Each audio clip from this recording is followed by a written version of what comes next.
wanted to talk about this attack that happened from Iran on Israel a couple days ago. A lot of people are really freaking out about this and wondering if this is the start of World War III. And so let's talk about that.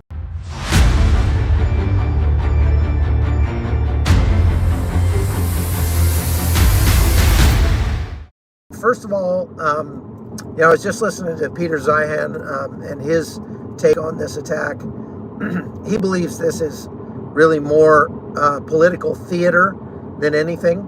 And so why is that? Why is it political theater? Well, first of all, Iran telegraphed that it was going to do this.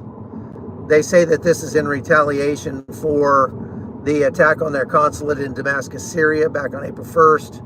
And Israel has not claimed responsibility for that attack on the consulate in Damascus, the Iranian consulate, that killed 7 generals and high-ranking officials from the IRGC and Hezbollah and everybody else. Iran claims that this attack on Israel, which, by the way, is the largest attack on Israel from outside of Israel since like the 6-Day War, and the first time that Iran has ever attacked Israel directly. But this attack is, according to Iran, in response to these the killing of their generals in Damascus, Syria. Now, Iran had to do something to play to their own people, because this attack on the consulate made them look weak. It made them lose face with their own people, and so they had to do something to gain face back with their constituency inside Iran. And as one would expect, even though there were apparently 0 deaths. There was at first reported that there was 1 death in Israel from this attack, a Bedouin girl. Now it turns out the Bedouin girl survived and is in intensive care in Israel, being cared for. Looks like she may pull through, thank God. So the largest attack, the only attack ever directly from Iran on Israel, and nobody was killed. Virtually nothing was damaged. There was some very slight damage to a runway or something on a military base, the Nevatim Air Force Base in southern Israel. But that Air Force Base was not closed.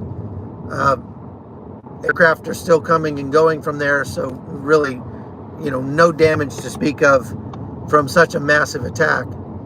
Well, as it turns out, this was a highly telegraphed attack. Of course, Iran and Israel don't talk to each other directly, and Iran and the United States don't talk to each other directly, but they do talk to each other through back channels at the Swiss embassy. And apparently, the Iranians told the United States what they were about to do in great detail, including the flight paths that their missiles and drones would take. And the United States gave Iran the green light and told Iran it was okay for them to make this attack on Israel as long as they didn't make it too bad. Don't make it too powerful or anything like that. So get this, this is amazing. The Biden administration actually communicating with our enemy, Iran, and saying it's okay for you to attack our ally so that it'll make you feel better, but just don't make it too bad. That's mind-boggling that they would do that. And Iran goes ahead and fires all these missiles and drones, knowing that almost all of them will get shot down, expecting almost all of them to get shot down. Some people are saying that Iran only was aiming at military targets. I don't believe that for a minute, because there were missiles shot down over Jerusalem. There are no targets that would really qualify as military targets in Jerusalem. They were shot down literally over the Dome of the Rock. Get this, the Israelis spending their resources to defend one of the holiest Muslim religious sites.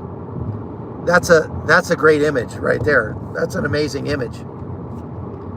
And before the rockets even stopped flying, I mean, when the rockets were still in the air on the way to Israel, Iran put out the statement through its consulate and through the Swiss embassy that, okay, this is it. We consider this matter to be closed.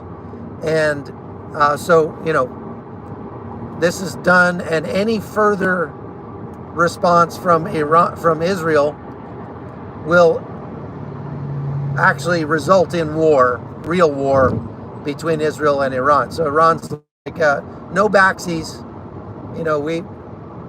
We just shot 300 missiles at Israel that could have caused, thousands of casualties if it weren't for the fact that Israel has this great technology that shoots things down, and if it weren't for the fact that the United States, the UK, Jordan, and Saudi Arabia all got involved to shoot down these rockets and missiles and drones. But no backsies, no punchbacks. When you read between the lines here, folks, you can see that the United States is actually acting on behalf of Iran in this case. Yes, the United States assisted Israel in shooting down these missiles, but they did that because they don't want Israel to have an excuse to fire back. And now they're telling Israel, look at this. This is a victory for Israel. You won. To call this a victory on Israel's part would be like, you get in a fight on the schoolyard with a bully on the schoolyard, and the bully tries to punch you 300 times, and you manage to block his punches, but he still is there. He still wants to kill you. He's still threatening you, and you call that a win? You didn't win. You just successfully kept you kept yourself from losing. That's not a win for Israel. And politically, this puts Israel in the exact same spot that Iran was in 3 days ago.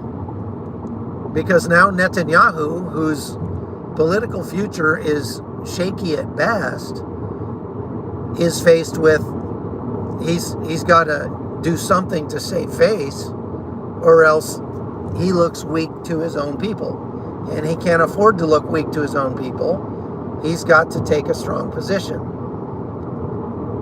So the United States is putting huge pressure on Israel not to retaliate, because they would call this, the United States is calling any retaliation by Israel now an escalation. Well, it's not technically an escalation for them to respond in kind to what Iran has done, because, again, Israel was not attacking Iran on October 6th. But Iran and its proxies have been attacking Israel for decades. They still don't recognize Israel's right to exist. They still will continue to build up their capabilities to attack Israel, and they still are committed to the destruction of Israel. I would say that this is an opportunity for Israel to take the fight directly to the actual aggressor in this conflict, the actual aggressor being Iran. Iran has been performing this military puppet show for years by arming and directing proxies to attack Israel.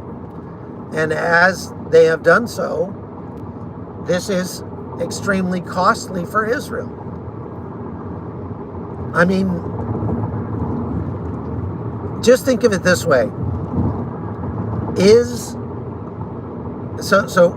Israel's strategy so far for the past, couple of decades has been to simply ward off the attacks of its neighbors who want to destroy it.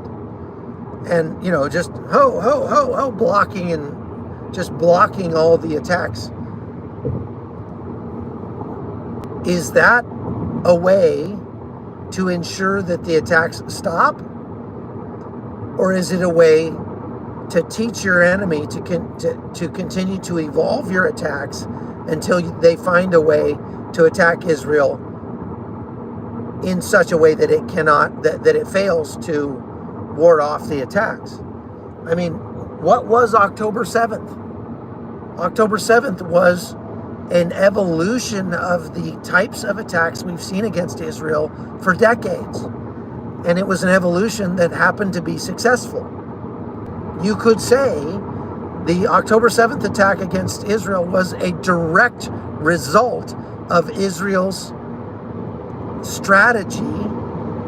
failed strategy of only acting in a defensive capacity against its enemies.